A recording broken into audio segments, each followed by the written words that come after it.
নমস্কার বন্ধুরা, all time রান্নাঘরে আপনাদের সকলকে স্বাগতম। আশা করি সবাই ভালো আছেন এবং সুস্থ আছেন। তো আজ আমি আপনাদের করে দেখাবো গাজরের হালুয়া রেসিপি। এটি খেতে খুবই সুন্দর হয়। একবার তৈরি না করে খেলে বুঝতেই পারবেন না এতটা সুস্বাদু হয় খেতে।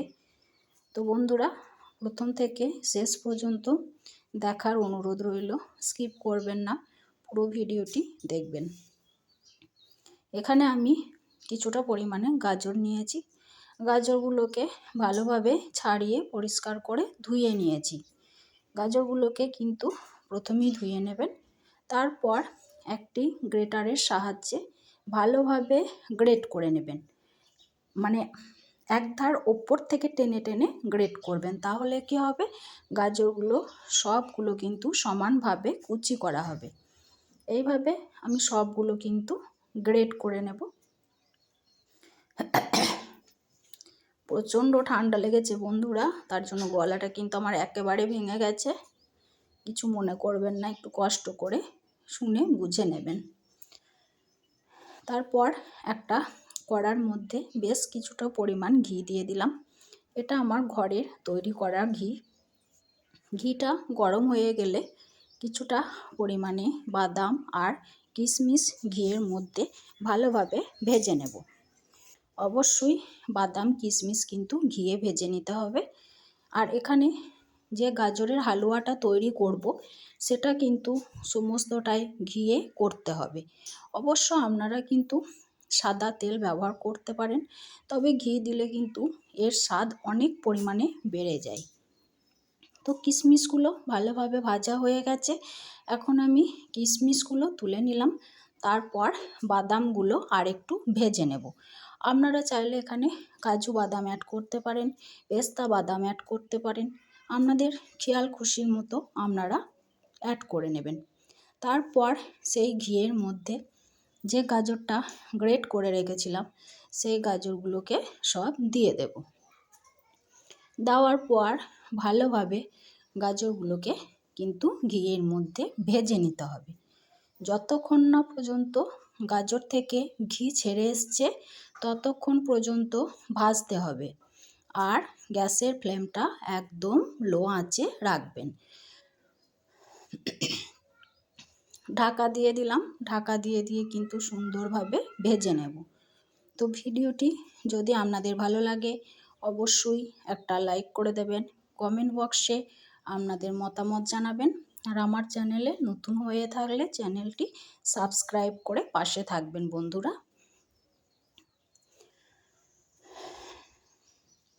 এই গাজরের হালুয়াটা তৈরি করতে গেলে একটু ধৈর্য ধরে সময় নিয়ে তৈরি করবেন, তাতে দেখবেন খেতে কিন্তু আরও ভালো হয়।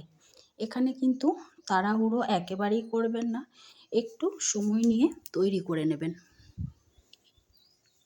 ভাজা হয়ে গেছে এখন। তারপর ওই গাজরের মধ্যে যতটা পরিমাণে চিনির দরকার আপনাদের স্বাদ অনুযায়ী কিন্তু আপনারা চিনিটা অ্যাড করবেন। এখানে কোনো রকম জল ব্যবহার করা যাবে না। চিনিটা দেওয়ার পর লো আঁচে রেখে ঢাকা দিয়ে চিনিটাকে গলা পর্যন্ত কিন্তু অপেক্ষা করব। চিনিটা যতক্ষণ না পর্যন্ত গলেছে ততক্ষণ পর্যন্ত কিন্তু আমাদের অপেক্ষা করতে হবে।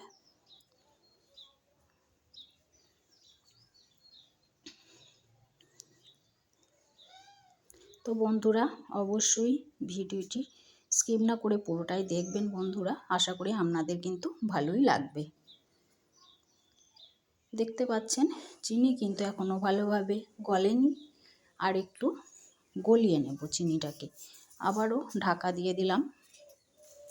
এইভাবে কিন্তু আমি চিনিটা গলিয়ে নেব।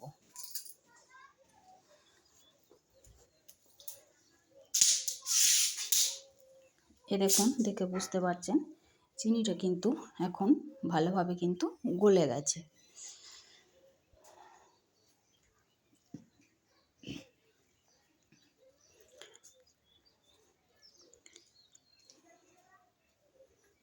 কালারটাও কিন্তু খুব সুন্দরভাবে চেঞ্জ হয়ে গেছে, দেখে বুঝতে পারছেন। এখন আমি এই গাজরের মধ্যে কিছুটা গুঁড়ো দুধ অ্যাড করব। এখানে আপনারা চাইলে খোয়া ক্ষীর অ্যাড করতে পারেন, কিন্তু গুঁড়ো দুধ দিলেও কোনো সমস্যা নেই, খেতে কিন্তু ভালোই লাগে। গুঁড়ো দুধ দেওয়ার পর ভালোভাবে নাড়াচাড়া করে মিশিয়ে নেব। মেশানো হয়ে গেলে এখানে আমি কিছুটা পরিমাণে তরল দুধ অ্যাড করব। বেশি পরিমাণে অ্যাড করার দরকার নেই। তরল দুধটা কিন্তু অবশ্যই ঘন হতে হবে, পাতলা দুধ কিন্তু একেবারেই দেবেন না, ঘন দুধ দেওয়ার চেষ্টা করবেন। তো দুধ দিয়ে ভালোভাবে গাজরটাকে একটু সেদ্ধ করার জন্য অপেক্ষা করব।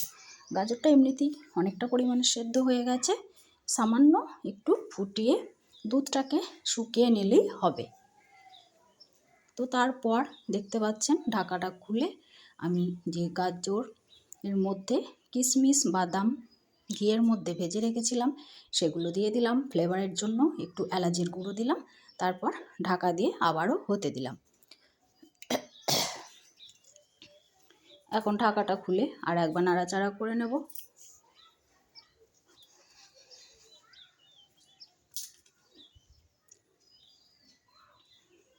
গ্যাসের ফ্লেমটা এই সময় কিন্তু মিডিয়ামে রাখবেন, লো আঁচে রাখার কোনো দরকার নেই। মিডিয়ামে রেখে দুধটাকে কিন্তু আমি শুকিয়ে নেব। খুব বেশি শুকানোরও দরকার নেই, একটু মাখো মাখো ভাব হলেই কিন্তু হবে। এ দেখুন বন্ধুরা, দেখে বুঝতে পারছেন।